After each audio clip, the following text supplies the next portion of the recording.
I am not making this video in order to defend Ashes of Creation. Intrepid Studios has a public relations company. They have a director of communications. They have people to defend their name. I'm making this video because as a gamer, I am tired of Bush League journalists who do no research in their stories and who are trying to advance some sort of agenda. Now, maybe the agenda is more nefarious, or maybe the agenda is simply we want clicks, we want likes, we want shares, we want ad revenue. Either way, Theodore McKinsey has done a terrible job of being the head of content, which is effectively the managing editor at 80 level. He should be vetting stories, he should be reviewing stories, he should be helping writers write stories. I'm going to break this story down, and by the end of it, you're going to know that he made up a lot of the things. Now, maybe he did it maliciously, or maybe he just doesn't understand business, although he did take a business course, so he should have known better. But let me jump off the screen, and let's take this line by line. And the very first thing I see that's wrong with the story, exclusive. Ashes of Creation developer Intrepid lays off 13 devs for no apparent reason. First of all, the name of the studio is Intrepid Studios. Good journalism requires the first time you mention somebody in a story, including the headline, you call them by their proper name. Second of all, exclusive. There's nothing exclusive about this. You're just the only person talking about it in this form or fashion because Intrepid didn't do layoffs. Any journalist who's worth their salt, who has spent time as a journalist, knows the word exclusive should be reserved for when there is an article or a video or an interview that is the sole source of information. For example, I have done 3 exclusive interviews with Stephen Sharif, and that doesn't mean anything. Asmongold at this point, I believe, has done 5. Pirate Software has done 3. The Golden Feather, I believe, has done 3 or 4. Stephen Sharif is not shy about working with content creators, large and small, and giving exclusive interviews. The trick is, those interviews are the exclusive place to get those tidbits of information. Now, I have never seen Theodore McKinsey's name attached to an exclusive interview, and after this hit piece, I don't believe he will ever get one. You said layoffs. Layoffs have a specific connotation. Layoffs make people believe that there are economic problems. You're saying 13 positions out of 250 were laid off. That means you're laying off 5.2% of your staff. Chicken Little, the sky is falling, the company is broke. That has nothing to do with it. In fact, in the sub-headline, the studio claims it did not have layoffs because a layoff is when you are letting folks go because of economical reasons, and that is not the case. First of all, this is a terrible way to quote this. This is terrible writing, but that's exactly what a layoff is. I very rarely agree with Margaret Crone. She said, we did not have layoffs, but we did recently part ways with a few developers because they were not good fits for our project. For those folks, we provided them the option for a severance package and paid out for the remainder of that work week past their final working day. That is exactly what terminating people without firing them and adding a negative stigma to their resume is. A layoff is when you are letting folks go because of economical reasons, and that is not the case for us. And yet, this author chose to use the word layoff in the headline.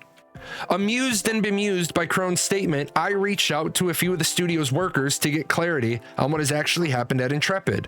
According to what they told me, as well as messages shared, the studio terminated 13 employees, affecting all departments without any specific target.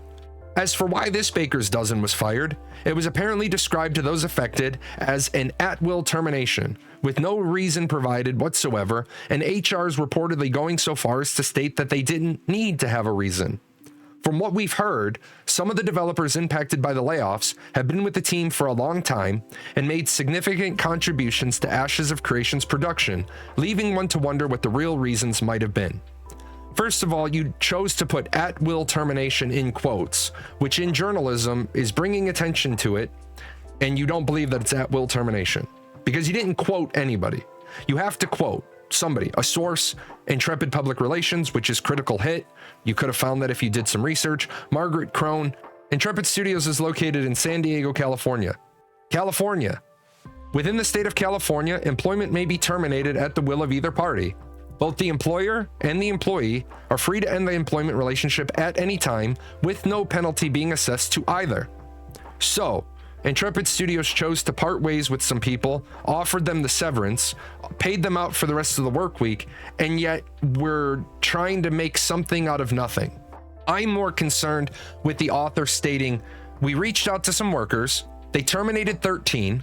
Some of the developers impacted by the layoffs have been with the team for a long time, made significant contributions, and yet as a journalist, you don't give us any names or any positions." A good journalist would have been able to come up with 3, 4, 5 of those names. For example, over the years, I made content for Ashes of Creation. I kept a running list of all the positions that were key and then vacated. Now, this list is not the 13 in question, but because I used to cite it frequently, I, as a journalist, did my homework and I had names and positions. I can tell you who sat in each of those positions, and some of those people left to go to school. Some of those people left to pursue other opportunities. Some of those people had family circumstances and left for those reasons. And yes, some were fired. Some were let go. Some were terminated. And that is the nature of any business. According to our sources, despite the cuts, Ashes of Creation remains largely unaffected. With the same roadmaps, timeline, pipeline, and tasks still in place, the only difference being there are now fewer people to handle them. Given that no reason was provided for the layoffs, while everything else remains the same, it's reasonable to speculate that Intrepid may have aimed to cut costs by replacing high-salary veterans with cheaper interns. However, this remains purely an assumption and at present cannot be confirmed. This is hack Bush League journalism, which will eventually get 80 levels sued. How can you say, "We reached out to people to get clarity on what has happened"? How can you say you have gotten clarity, so you should know who, at least a few, were terminated? I have gone to the Intrepid Studios website, looked at all their key principal players. They're all the same as they were a few weeks ago. But then you're going to throw out a very defaming statement saying, "May have aimed to cut costs by replacing high-salary veterans with cheaper interns," and then throw on a washaway statement that says, "This remains purely an assumption and at present cannot be confirmed." This is the individual who wrote the story, claims no journalism education, did complete a 6-week class from Harvard Business School online, has never served as a staff writer, but has 4 years and 2 months of experience as an editor or higher, and has even claimed online journalism as a skill set and been endorsed in it, but clearly doesn't understand that by stating "we reached out for clarity," and then we're making assumptions, presumptions, and speculations, what we've really done is ventured at least 1 foot, if not both feet, into the minefield known as libel. The act of knowingly making a false written statement in public. Now, any editor who has worked in a journalism newsroom knows you need 2 sets of eyeballs. Lee Strobel, very, very well-known journalist, says, "How many eyeballs do you have?" And if you don't have 2 sets, you don't print it because it's not reliable. Every editor also knows the 4 elements of a defamation case. Is the statement true? No. Is the statement an opinion? Well, I don't know, because you kind of said you had clarity, and then you kind of said it's assumption and it's speculation. The statement did do harm, and I will show that at the end of the video, and the statement was agreed to by the plaintiff. Well, absolutely not. Margaret Crone adamantly denied that they even did layoffs, let alone confirming who was let go and for why. This individual also claims employee training in one of their skill sets. So this employee trainer should not be making a statement that is false. Fired, laid off, terminated, eliminated, cut, let go, dismissed, sacked, axed, made redundant. However you choose to spin it, the outcome remains the same. People have lost their jobs through no fault of their own. Oh, really, Theodore? What's the reason for termination? Because when you're fired, terminated, cut, sacked, axed, these are the results of employee actions. When you are laid off, eliminated, let go, dismissed, made redundant, these are the results of company actions. Fired has a very negative connotation. For example, me, as a creator, if I got a job in the corporate environment, I would most likely get fired. I am abrasive. I am condescending. I am callous. I am vulgar. Those would be results of my actions. Therefore, it would be my fault. It would be my fault, my own, that I got terminated. You cannot take all of these words, put them in a laundry list, and expect people to just blindly say, I believe you, author. Layoffs are getting rid of people because you no longer need the positions. This is downsizing. Getting rid of the actual positions. Maybe it's because you can't afford them, which is kind of what you alluded to, wanting to save money. In an interview with Asmongold, Stephen Sharif has recently stated he's $55 million into Ashes of Creation, and he anticipates having to spend an additional 50 more. So I don't think they're downsizing for the reasons you've stated. Maybe they no longer need those positions. Maybe they've outsourced them. Intrepid Studios does have a history of outsourcing positions, having used both Stormancer, a third-party engineering company, and Streamline Media, a third-party Malaysian art studio, for some of their needs. Maybe they've optimized some processes. I noticed on LinkedIn, Intrepid Studios has onboarded a senior producer and a project manager, and they're looking for other project managers, and project managers, as part of their skill set, look for ways to optimize pipelines, processes, policies, procedures. Maybe Unreal Engine just released to developers some golly gee whiz bang new feature that makes some junior people obsolete. We don't know. And neither does the author of this story, so he shouldn't be making defaming statements. The only thing about this article I will agree with the author. To wrap things up, here's an excerpt from Intrepid Studios' official website, which given the circumstances seems in urgent need of revision. The gaming industry can be a turbulent storm of hiring cycles and layoffs. We've set out to do something different to break this cycle and create an independent studio capable of withstanding the chaos of this industry. And the only reason why I might agree with this is because when coupled with Margaret's statement that we did not have layoffs, but we did recently part ways with a few developers because they were not a good fit for our project, it lets me have some insight into Intrepid Studios. Intrepid Studios, if you are not aware, is currently 6 years late. They are in their 6th year of post-launch date development.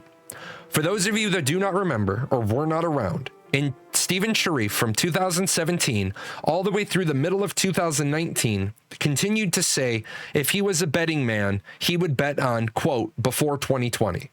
Now, obviously, we are 5 full years, 2 months, and 11 days past 2020. I am not saying Intrepid is running around in crisis mode, but they are no doubt running around with an increased sense of urgency.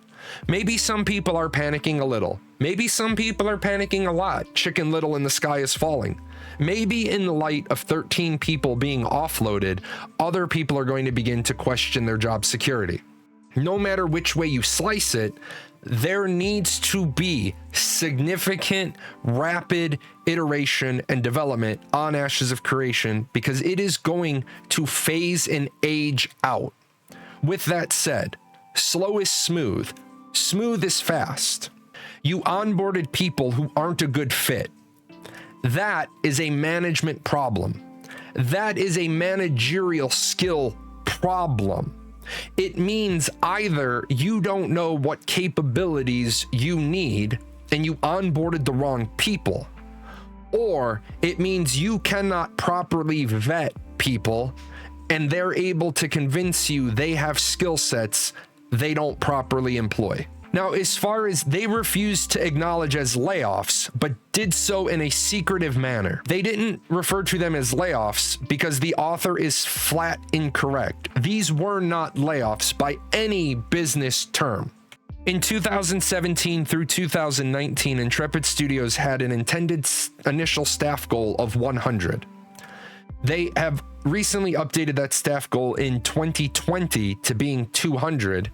And very recently in an interview, they said their current staffing is 250, give or take. And I don't know if that is pre or post the departure of these 13 individuals. Unless Intrepid Studios came out with an official announcement of locking their staff at 237 positions, these terminations are not layoffs, especially because they're onboarding in excess of 20 more people. Some of these positions may be replacements for the 13. Some of these may be continuing to grow.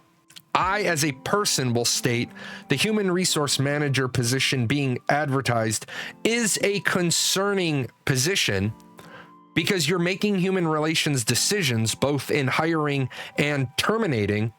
And if you don't have a human relations person doing that, mistakes are going to be made.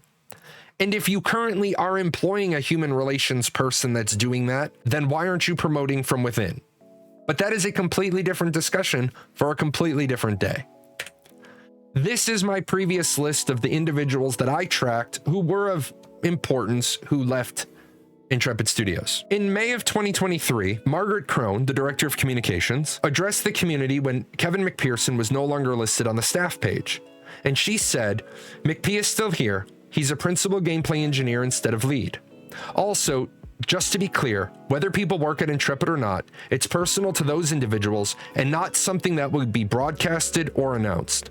So what was Theodore expecting when the director of communications almost 2 years ago set the standard that they aren't going to announce when people leave the studio? Just to keep the historical accurate, true, and transparent, Margaret, several years prior to that, had committed a major Bush League mistake and publicly stated when somebody was let go. And you don't do that.